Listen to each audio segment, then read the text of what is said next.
Okay. So the one major change since last time, I'll just start at the top. So just like last time, our objective is to have advanced training on how to provide TBS interventions to our clients and also to improve our clinical writing skills about providing those interventions. Our schedule is exactly the same, 3 to 4 on Tuesdays and Thursdays over Zoom. We're starting this week. It will be held weekly. We are going to take a break. There will be no classes the week of conference, the week of February 28th. Our last week will be the week of February, I'm sorry, the week of March 27th, and the invites that you got should reflect that schedule. Our guidelines for the classes are basically the same. You'll need to attend the full hour. Please keep your camera on the entire hour. Please do not drive during class. You can be in your car, just don't drive. We are asking you to participate, engage, provide feedback during class. And I think you'll find that this session 2 is more interactive than session 1 was. We've set up some polls, we've set up some breakout sessions, and that's why we have Stacy here to help us with those type of interactions during class. Not attending class, or if you are more than 15 minutes late to class, will be considered an absence. More than 5 minutes late will be considered tardy. If you are more than 15 minutes late, we will not accept you into the class. Only 1 absence and 1 tardy during the whole series 2 is acceptable. If you have exceeded 1 absence and 1 tardy, you will have to drop the class and retake the whole series 2 again when it's offered. If you are absent, you will have to watch the recorded training and complete the quiz prior to the next week's class. Here is the major change. We're asking you to turn in the quiz 24 hours prior to the start of the next class. So for these Tuesday classes, you'll have to turn the quiz in on Monday at 3 o'clock in order to receive credit. So that's for both of our benefits. So that gives me a whole day to grade your quiz, so we can hopefully talk about it at the next class to try to keep us on track and keep us current and up to date on the information. So that's for you and for me to kind of keep us on track with the information, so we can talk about hopefully the previous week's information at the beginning of the next class. You will, just like last time, have to maintain productivity standards throughout the series. And just like last time, Anne will review your productivity every 4 weeks and let you know where you are with that. And then the format is exactly the same as series 1. It's an 11-week course with 10 weekly sessions. And then the 11th week will be the final exam week. The only difference is that we're going to be learning new material. So new interventions, new tips and tricks about documentation. We're going to be learning new and more activities to use with clients, how to apply that to documentation. We're going to be doing more of reviewing notes. And at the end of the series, we're going to give you a new interventions handbook, which is going to be all of the interventions that we've learned throughout the series. We're going to be calling it the TBS Intervention Book 2. Your final exam will be given after we've completed all 10 courses. We're going to call that week 11. And then to complete or to graduate series 2, you'll have to have an average score of 80% or higher on all of those quizzes, including that final exam.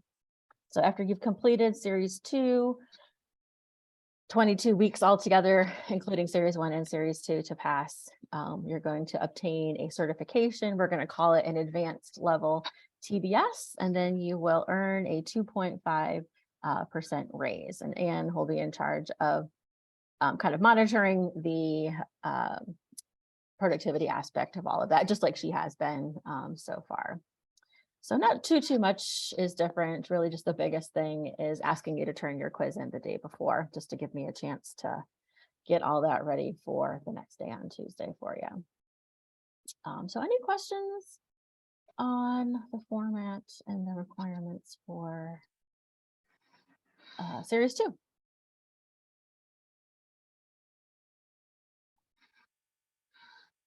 That's good.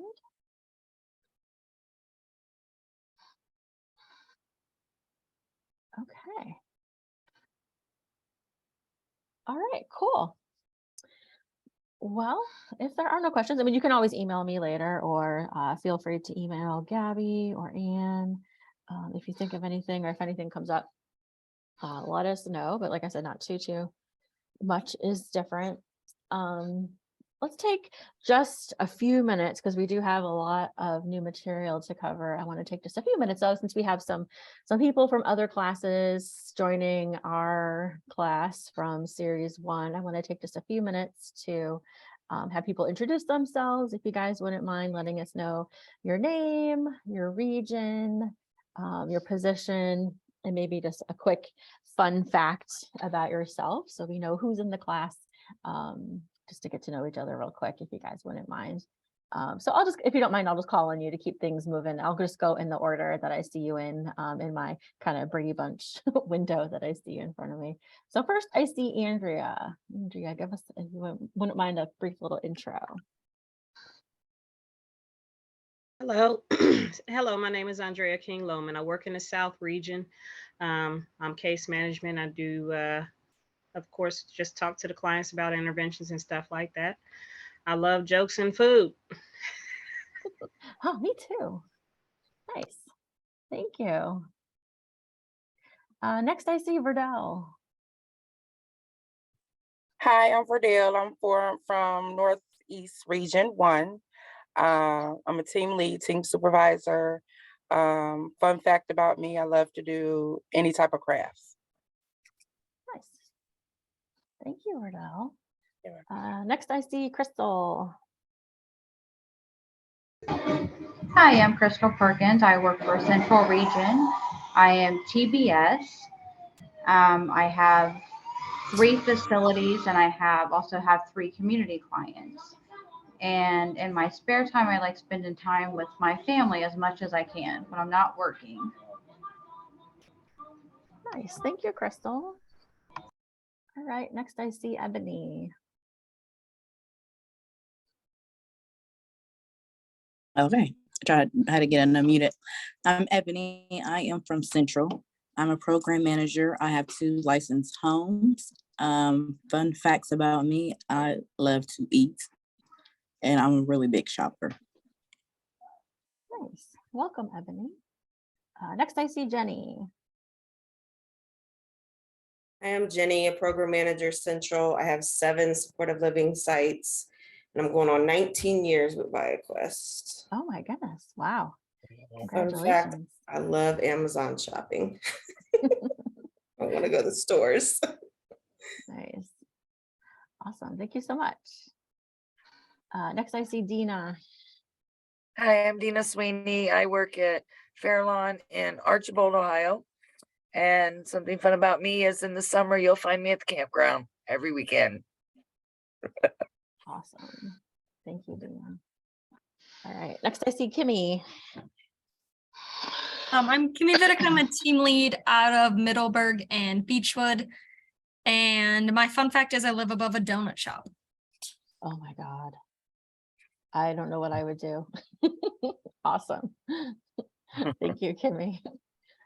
Next I see Sydney. Hi, I'm Sydney. I'm TBS. I'm North Central Region or East, one of those. And fun fact about me, I have 1 puppy and he just turned 1 year old. Oh, sweet. Very cool.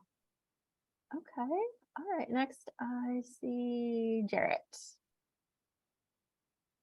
Hi, I'm Jarrett. I am in the South region. I'm a TBS team lead.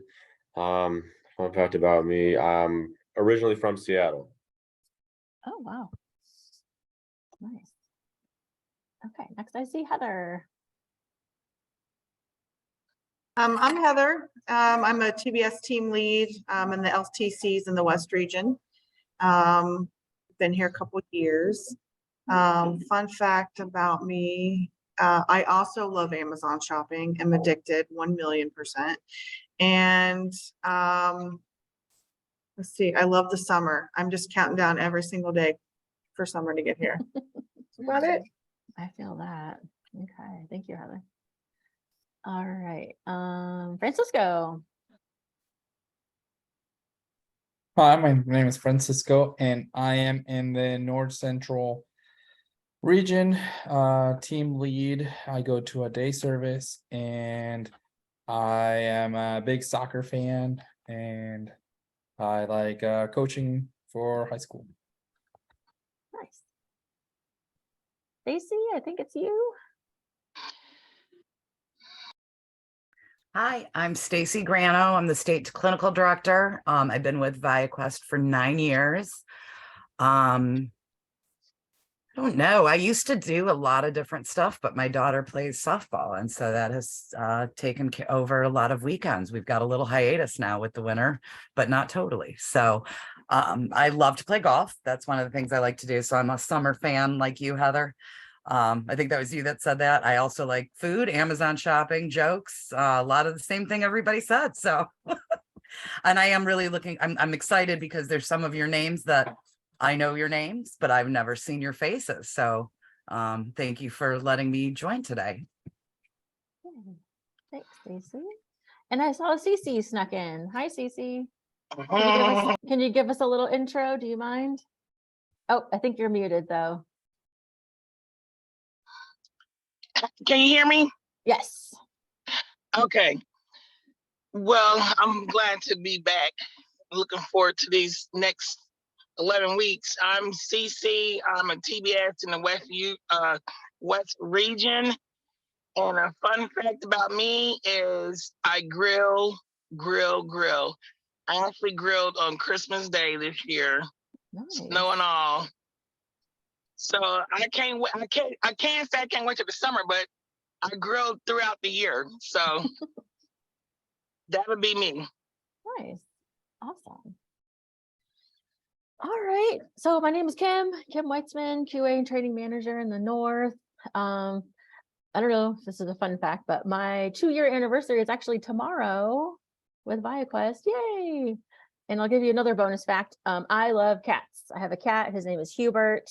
He's very talkative, and we have, believe it or not, we have conversations all the time. He's a great listener, and he's also a great conversationalist. So that's why I picked him.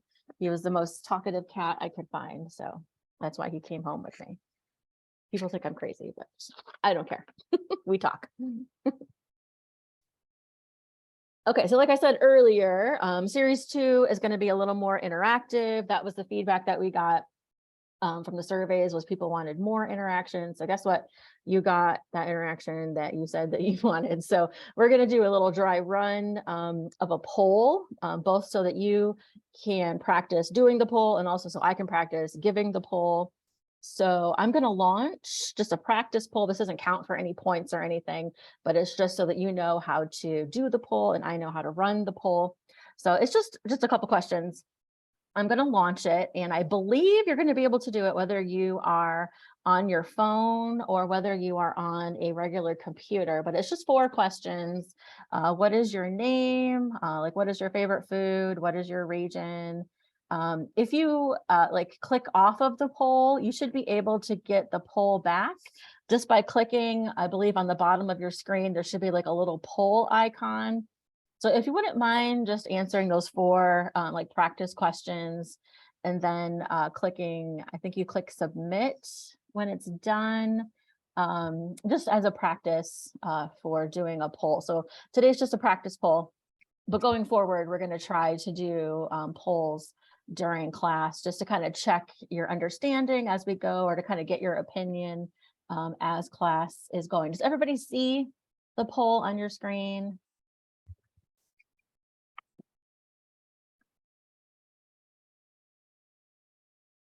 Okay, it looks like you guys are taking it. So, So for North Central, for region. Francisco, you are now East. So it only let no me more North Central. it only let me put up to 5 options. Okay. That was the max of options I was allowed. So I really had to think about this for what I was going to put for options. That's why I said which option best describes the region you work in. So there's no points associated with it. Just pick the best. I know it's not ideal. You could only choose up to 5 things. So Let's this see is how just, I redirected Francisco to get used to his new region's name. At least you don't have to be Northeast 1 versus Northeast 2. Where we That go. would be tricky. That's what we're dealing with. We just turned into Northeast 1. this is And just your counterparts practice. in 2 are fighting over who's really the one. So Yeah. Don't you have phonetic also, one. don't you have also Akron? Do you have Akron 1 and Akron 2? Is that? No, it's Northeast 1 is our Cuyahoga and Lake areas and Ashtabula, and then Northeast 2 is Akron, Canton, Youngstown, Yep. Okay. a couple other counties thrown in somewhere there. So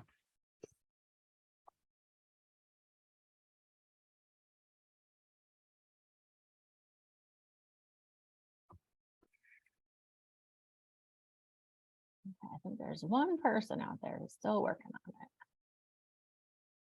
which is fine. Take your time. Just practice.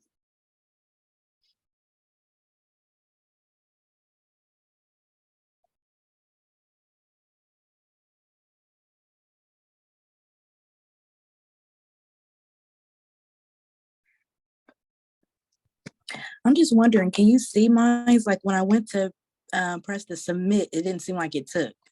All I see is 12 of 13 participated. So that tells me there's one person out there that has to like click submit.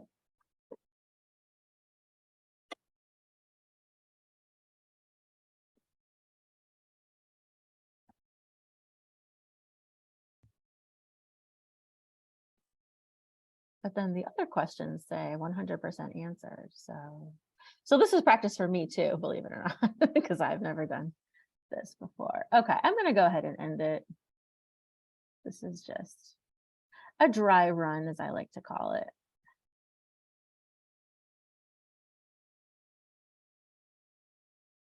Okay. All right, so that was just practice. So thanks for doing that. So like I said, in coming weeks, we will just have things like that to both get your opinion on things or to just kind of check your understanding as we go. So thank you for doing that with me so I can also practice how to run it on my end. Okay. All right, so let's go ahead and get into week 1's presentation. So week 1, now we're back to ongoing assessment of needs. We're right back to where we started in series 1, except we're going to take kind of a different look at how to assess needs. I'm going to go ahead and hit you again with the regulation. I'm not going to spend too much time on it, but just as a reminder, we want to keep in mind that it is in the Ohio Administrative Code that needs is part of treatment planning. We want to make sure that we are doing our assessment of needs that is utilizing a strengths-based treatment planning, which could include assessing the person's individual or looking at their family members as far as collateral needs or their individual strengths, including that in their treatment planning. What are the gaps? What are, the needs that are not being met? That is definitely something that we could be doing, but how are we doing that? We want to make sure that their overall needs are assessed. It could be a starting point for their own growth and self-exploration, but we always want to make sure that we are linking their needs back to their mental health diagnosis, keeping that in mind as far as why it is that we're doing that. It could also be something that we're doing as a foundation to teach other skills.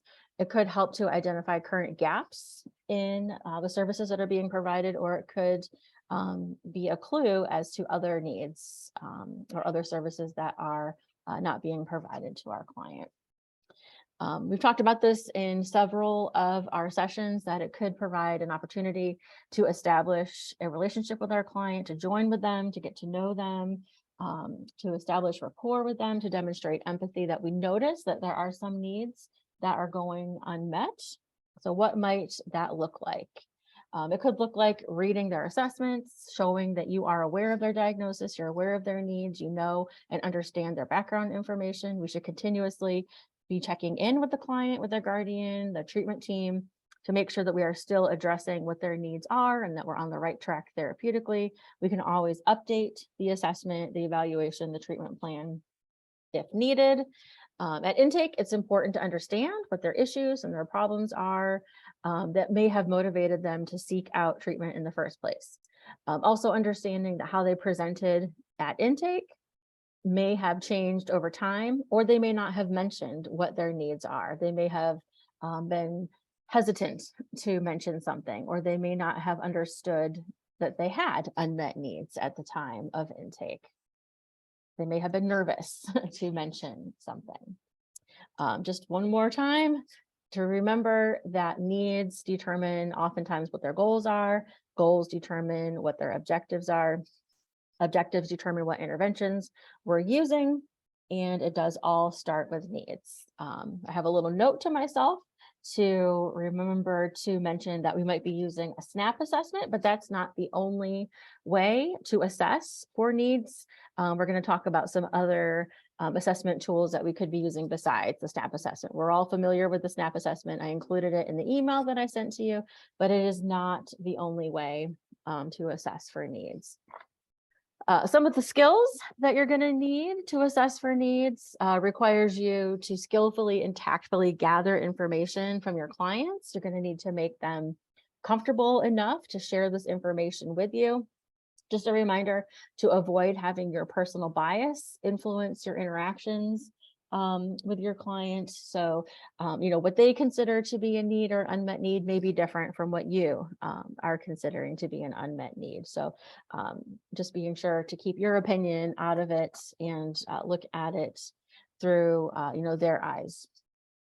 Keep your opinion out of it. So we're going to be looking at Maslow's hierarchy of needs today as a way to assess for unmet needs. This is one of the handouts that was attached to the email that I sent to you.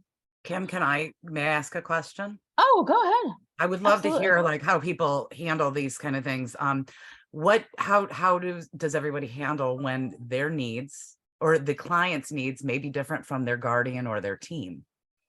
It doesn't have to be an answer, but that's one of those other things where keeping your own bias out of it. But then we also sometimes have differing opinions from the team and guardian versus what the client wants and needs.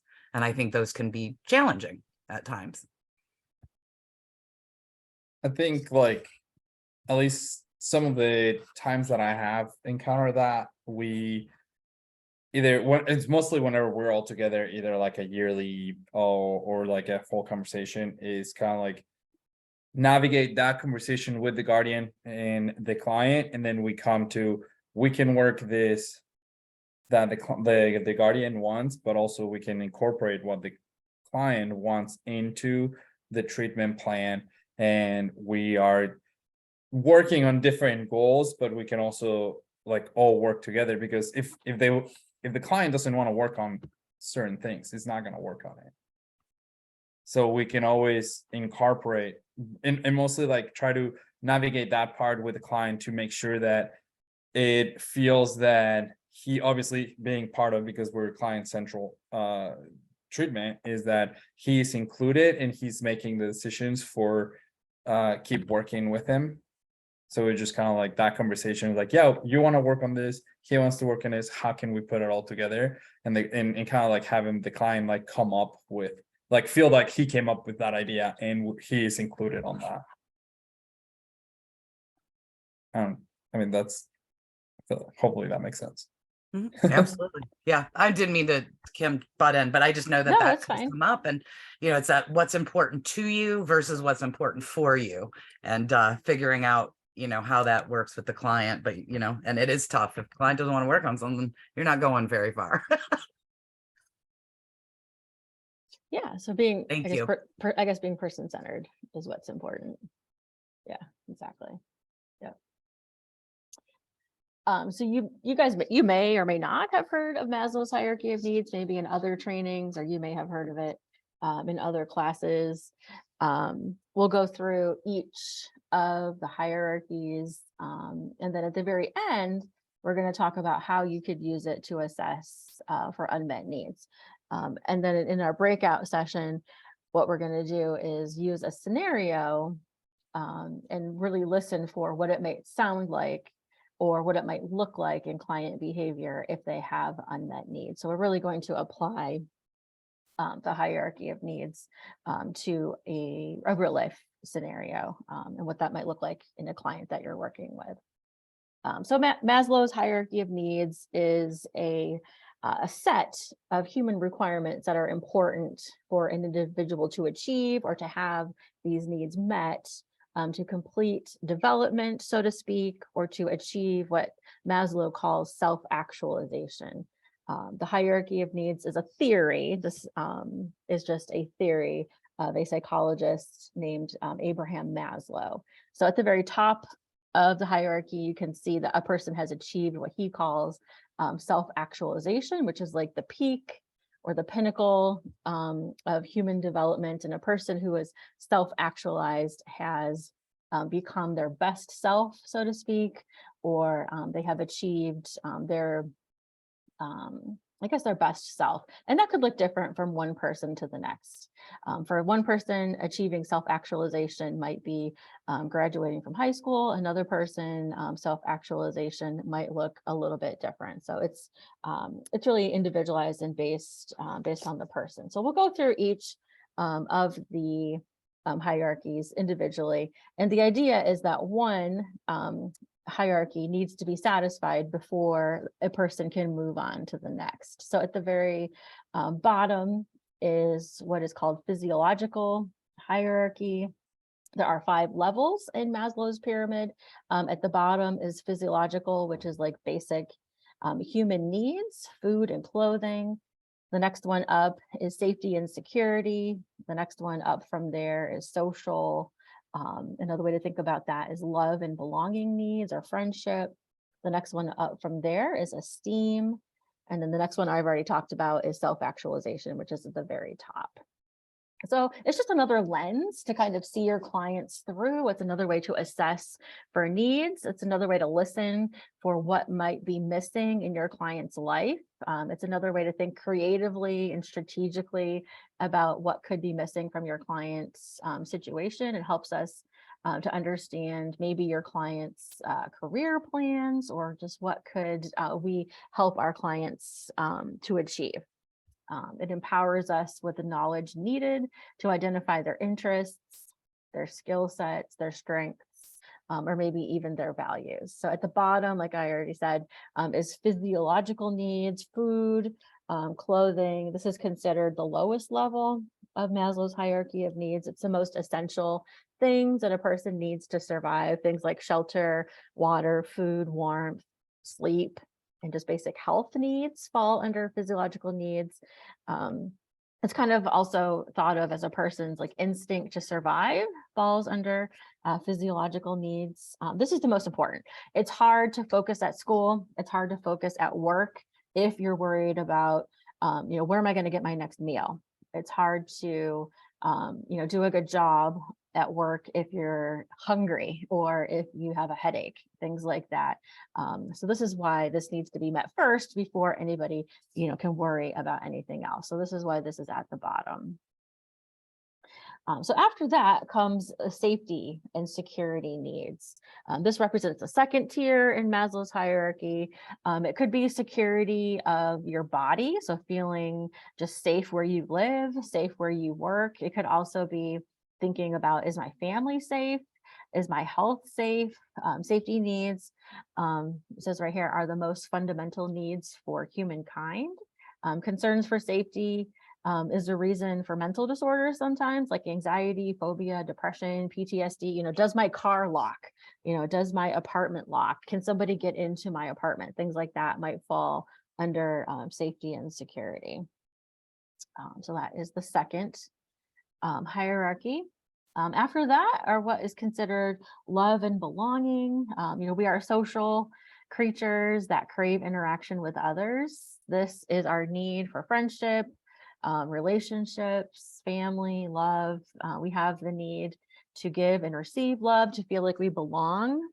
So this is, friendship, intimacy, trust, giving and receiving affection and love would be the third hierarchy.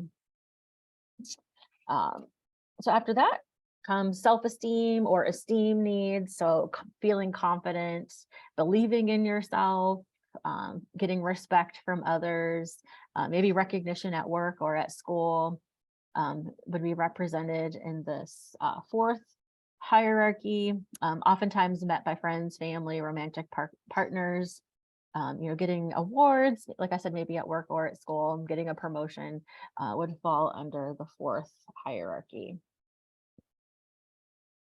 And then all the way at the top, that fifth hierarchy is sort of what I explained earlier. Self-actualization is the highest level, meeting somebody's full potential, self-fulfillment, personal growth, having what is explained as peak experiences. It's also kind of seen as a higher level of thinking, just like accepting facts, lack of prejudice, ability to solve problems sometimes falls under self-actualization, but oftentimes this is different from person to person. So I like the evolution of this because back many years ago when I was in school, the self-actualization part almost seemed like it was Gandhi, Jesus, like people, like that it was a very hard thing to attain. Like that higher, like way higher level. But I think that over time, we've been able to be more flexible with the way we see this, that self-actualization doesn't need to be this thing that is almost unattainable. You can find it for yourself. And I do like how the views of that have changed. Yeah. And I used to teach crisis de-escalation. I taught Aegis, and then I taught something similar to Aegis. And I would include Maslow's hierarchy of needs in the crisis de-escalation because, no wonder somebody would be escalating if they don't feel safe, or if their needs for food are not met, or if they don't feel like they belong or that they're loved, or if they don't feel good about themselves. Like, no wonder they're in crisis, their needs are not being met. So there's a big link between somebody escalating or feeling in crisis if they don't feel safe, or if all of these needs are not being met. So there's also a link to being escalated or being in crisis, for sure. I think there's a huge link between that. So yeah, this has definitely, I think, evolved over the years in that aspect as well. So that is just a very quick overview that is very quick about Maslow. You can certainly go read or research on your own even more about Maslow. That's kind of a quick overview about those different hierarchies. Another lens to see your client through, another way to assess for needs, another way to just kind of think or conceptualize about your client. But let's take a minute to think about maybe one of your clients. How would you relate this hierarchy of needs to your client's life? Or if you're willing to share about yourself, anything come up for you about yourself or about your client? And just as I was kind of talking, was there any level that you feel is most important? Physiological, safety, love, belonging, esteem, or self-actualization? I'll leave it on this slide for you. Anything anybody wants to share? We'll spend a couple minutes on this. Just open it up for discussion.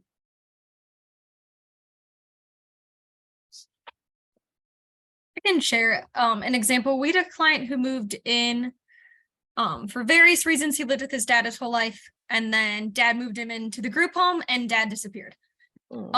So like physically, he was fed, he had a bed to sleep in, that sort of thing, but he was in shutdown mode for weeks because we couldn't get in contact with family. He didn't really know why he was there. Like, am I safe? What's a group home? Who are these people? Why are they trying to get me to take a bath?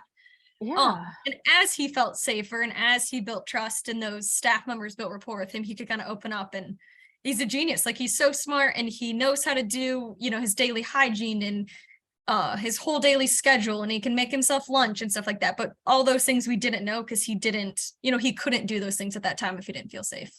Absolutely. Yeah. So like you said, he had his food. He had his bed, but he didn't have safety. He really didn't have love or belonging. Probably wasn't feeling great about himself that his dad abandoned him.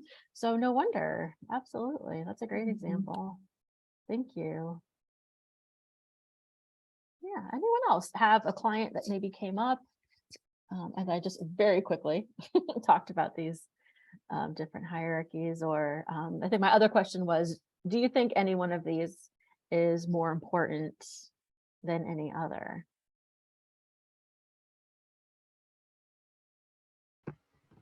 I would think I that the think that physiological would be the most important, because if you don't have the Which one? basics, the Physiological?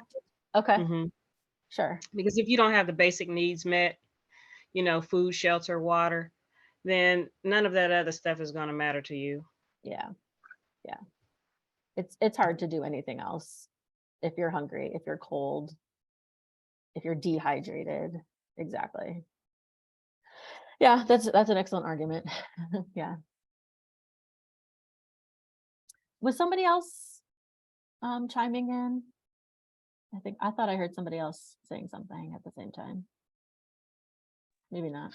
it was me. I was thinking that self-esteem is a good one. I have a client that I think her self-esteem is kind of low because she does a lot of things to try to fit in. But what she does, it doesn't benefit anybody. It causes havoc. So she had like her roommate moved out for, her, I guess she's not feeling happy or whatever. She was thinking that she'd get her roommate moved out, she'd get the room to herself. That didn't happen. So I think now that she realized that didn't happen, she's going back to the attention with seizures. So I think having the self-esteem to where you can be yourself and have friends, I think that goes a long way with my long-term care residents Yeah. or clients. Yeah. Yeah. Yeah, that's a good example as well. Well, and I think That's too, with knowing that you guys are all on round 2 of TBS and university, you guys have accomplished some great things with ViaQuest. And I want everybody to know how important you are into helping your clients gain some of these. So you are going to be in some of these areas because of the services you provide, or help our clients achieve that. So, starting the new year, a big thank you to being part of this for the clients that we serve. Yeah, absolutely. Yep. Okay, so not to rush, but we do have another approach. So also included in your workbook is this sort of worksheet that you could use to assess for in your client's life with them, ways that they are currently getting these needs met, and some things that they could try to get these needs met. So you could either use this in session, or if you are kind of brainstorming after a session, how they're getting their physiological needs met, what they could do to get them met. How are they getting their safety needs met, what they could do to get their safety needs met. So here's just kind of an example of one that Donnie filled out just to get you started. So as far as physiological needs, her client is eating 3 meals a day, and they're snacking. They have running water, so they're able to drink, take a shower, etc. They have a home. So that's almost like a gratitude practice, to be honest with you. But some new practices that they could use to get those needs met. Once they have a job, they'll have a steady flow of money to stay up to date on their bills and provide themselves with a house, water, and food on their table. So kind of like areas for improvement and ways that they're doing great and getting their needs met. So again, using them in session, or maybe kind of after a session, or to prepare for a session to reinforce ways that they're doing great, or areas where they could improve to get their needs met. So feel free to use that worksheet with your clients if they seem to be struggling in particular areas, or to reinforce things that they're doing well. So again, not to rush, but we have a lot of this new workbook is actually twice as long as the old workbook. So we have a lot of interventions for you guys. So the other approach or the other kind of way to conceptualize your clients that we're providing is the 8 dimensions of wellness. I don't know if you guys were attending our Wellness Wednesdays, but we actually went through each of these 8 dimensions of wellness for our Wellness Wednesdays. So if you're at all curious, check those out. There's a like a 5-minute video for each of those 8 dimensions of wellness. But this is just another approach, another theory, another lens to look at your client's life. Some overlap, but also some differences to look at your clients, see what might be missing, and then also focus on what they're doing well. Maybe they're doing really great at keeping up with their physical health. Maybe they're exercising, they're eating well, they're doing really great at maintaining their physical health, but maybe their environment is not so great. And maybe that is contributing to their depression. And we could really work on improving their environment. So just another way to assess what are their needs, what are they doing well, what could they work on. So these are from the great folks at the Substance Abuse and Mental Health Services Administration. It's a really awesome workbook. You could hypothetically take 1 page every week with your client and go through each of these 8 dimensions of wellness. The 8 dimensions are emotional, physical, occupational, intellectual, financial, social, environmental, and spiritual, and take some time and really like pick apart how are they doing with each of these 8 dimensions of wellness. Maybe they have some really great strengths in some areas. Maybe there's some areas where they really could do better. So in the interest of time, I'm not going to go through in detail each one of these 8 dimensions. You have the handout in your email. But let's just take a second and talk about, why is it important to be healthy in each of those 8 dimensions? Why is it important to have a balance when it comes to our health? What happens when we are, healthy kind of across the board? Let's take a second and just talk about that. Anything come up for anybody when I talked about all of those 8 areas of wellness?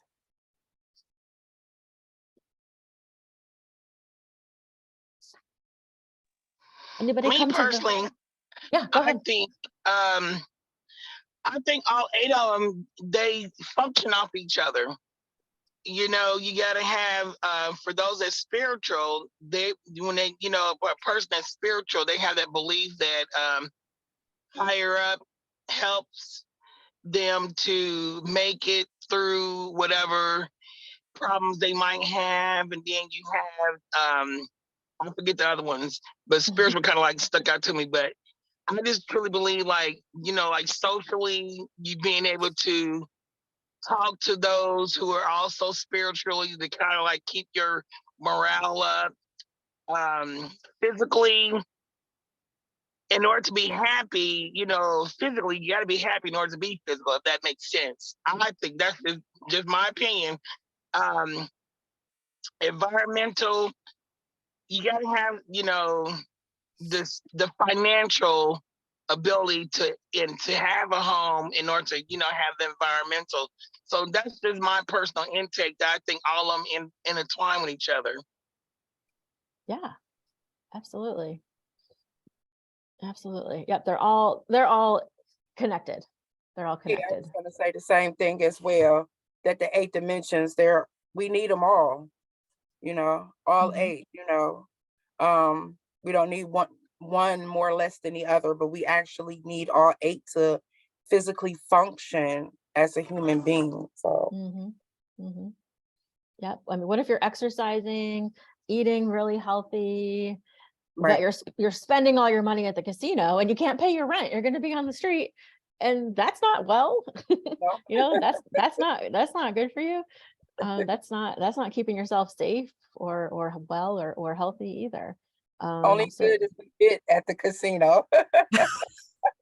Yeah, or spending all your money, on who knows what. I don't know. Right. I'm seeing this a little like really my dad, who's 70, well, he just turned 76, he retired after 50 years from his company. January 1st was his first, and seeing like that was what he did. I mean, that's what his life was. And, we're not allowed to say retirement. It's, oh, I just retired from my company. I've got some things in the woodwork.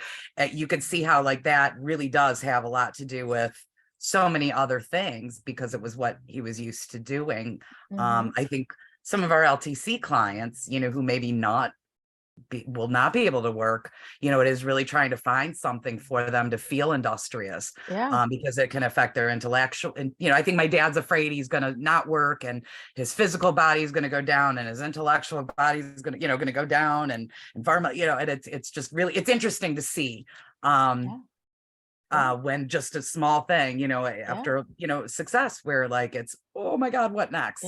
Because that But was it really probably, put me into thinking about a lot of our LTC clients. And if they don't have the ability to have something like that, how can we help them? Maybe occupational is looked at in a different way.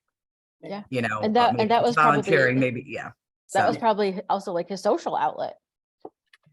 And now his social outlet's gone. And now what? And that's why I think activities should be like a high dimension thing in the LTCs, because, they're already afraid of getting in there and not being able to do anything, sitting around, looking at other people, look at them. And, so activities, I think is like the main thing should be in all the, the LTC, as far as them being able to do something, and not sit around and look at each other all day. That's what they're most nervous about, just being thrown in there and just nothing. Everybody's just gone, Yeah. So I think like you said, it just boils down to it's all connected. And the 8 dimensions of wellness is just one more way to look at your client and assess for what do they need. And how can I support this person? Okay, so I do want to spend a couple minutes doing this case study because this is a way to now apply what we just learned to a real life scenario that you might encounter in your work. So here's a case study. So maybe you're working with Carol, a 50-year-old woman who's recently been admitted to a long-term care facility to rehab after a serious car accident resulted in her injuring her back and also breaking both her legs. She was just assigned to your caseload. During your first several sessions with her, she has expressed an increase in anxiety and depression symptoms and states, "I just want to go home. I want my old life back." Carol describes before her accident, she was an active person who enjoyed her retail job, visiting with her 2 adult children and taking aerobics classes weekly. She reports she's a good cook who liked preparing meals and entertaining friends and family at her home. Carol admitted she experienced symptoms of anxiety and depression from time to time prior to her accident, but I was able to deal and work through it. Now I'm stuck here in the bed with no hope. She has made other statements, and I'm going to put in the chat those statements that she had made. So what you're going to do in your breakout room is, from the statements that she made, identify the need and match it with the hierarchy of need that she's experiencing. So Stacy, are you able to assign the breakout rooms, or am I supposed to do that? I have no idea how to do that. Okay, So, let me put in the chat. One of my needs is for you to do it. Okay, let me put in the chat the handout, and then I will randomly assign the breakout rooms. I probably should learn how to do it, but let me do that real quick. Okay, handouts. Stacy, I want you to know that Tiffany is sitting here laughing at you. Tell Tiffany to leave me alone. Yeah. And tell her hi. You know. And I miss her. Okay.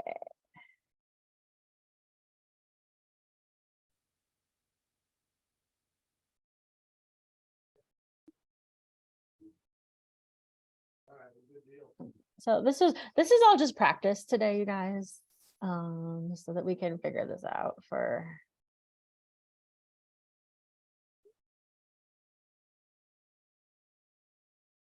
Oh, here we go.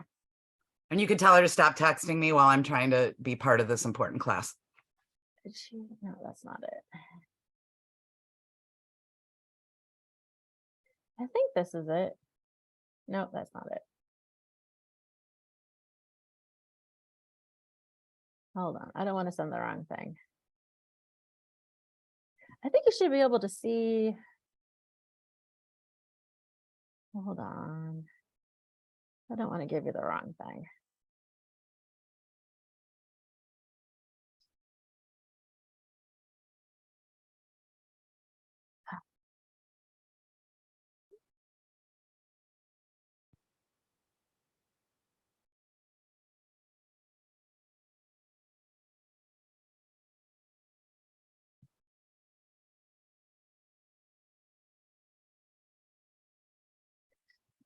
I know I want to put it in the chat before I send you to the breakout rooms, because once I send you to the breakout room, I don't think I can give you the handout. 10 minutes, honey, or 15. Did you eat something?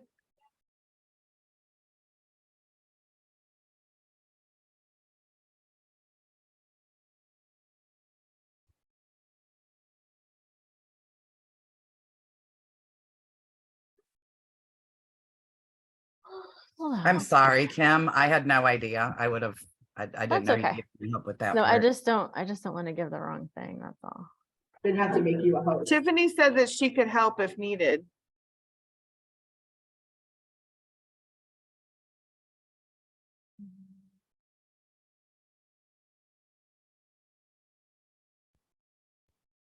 It's just not where I thought it would be.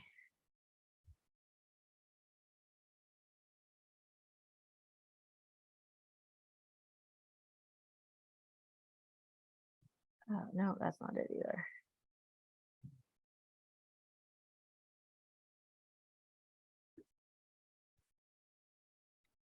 Sorry, guys.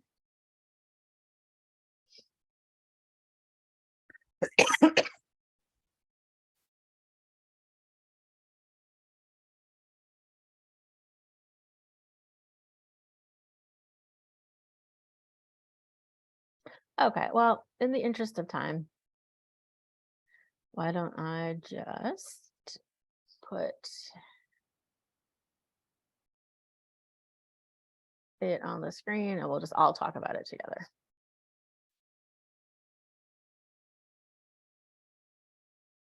That will probably take less time. First time I'm asked to help and I mess it up, huh? All right.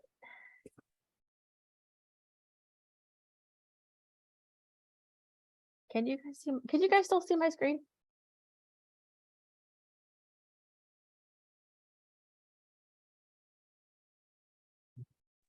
Nope, it's blank, Kim. No. That's weird. I can maybe share my screen. Do you want me to share my screen? Because I have the handout.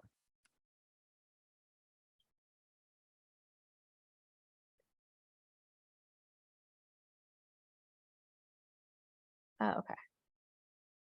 All right. Can you see my screen now?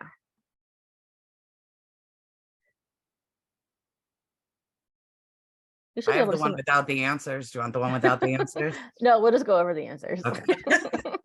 Okay, so we got Carol. She hurt her back. She broke her legs. So if you were in session with a client and they were to say things like, I'm hungry, I don't like any of the food here, so I barely eat anything. Physiological needs.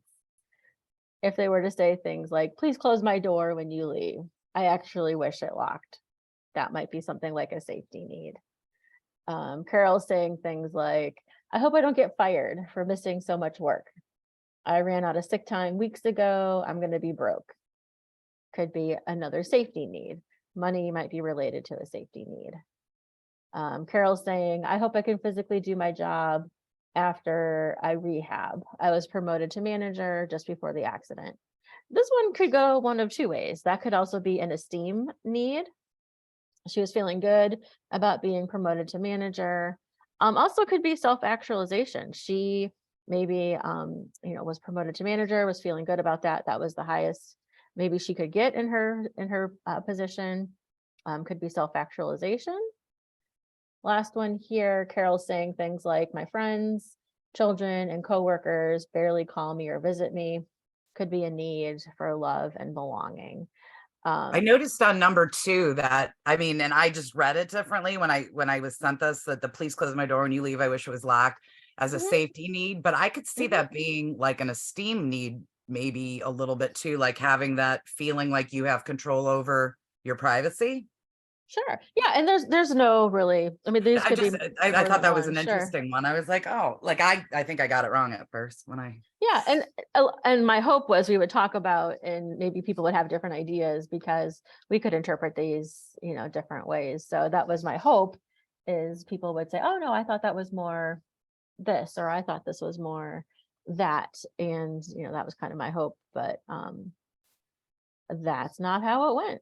But it is now 4:00. So sorry that didn't go the way that I hoped it would. But now I'm ready for Thursday, and Thursday is going to go a lot better than Tuesday would. But any last minute questions or any last minute comments anybody has about Maslow or those 8 dimensions of wellness before we go? I really like that new way to give, assessments. So Good. Good. I'm glad to hear it. Okay, and you have them all in your email, so you could start using those tomorrow if you want to. Okay, so we're gonna go ahead and send out the quiz, and we will see you guys next Tuesday. All right, guys. Thank you, See you Kim. next week. Thanks for hanging in there with me. Sorry about the technical issues. Thank you. Perfect. We're Thank still you. working. We're still Thank working you, those out. Stacy. See you guys.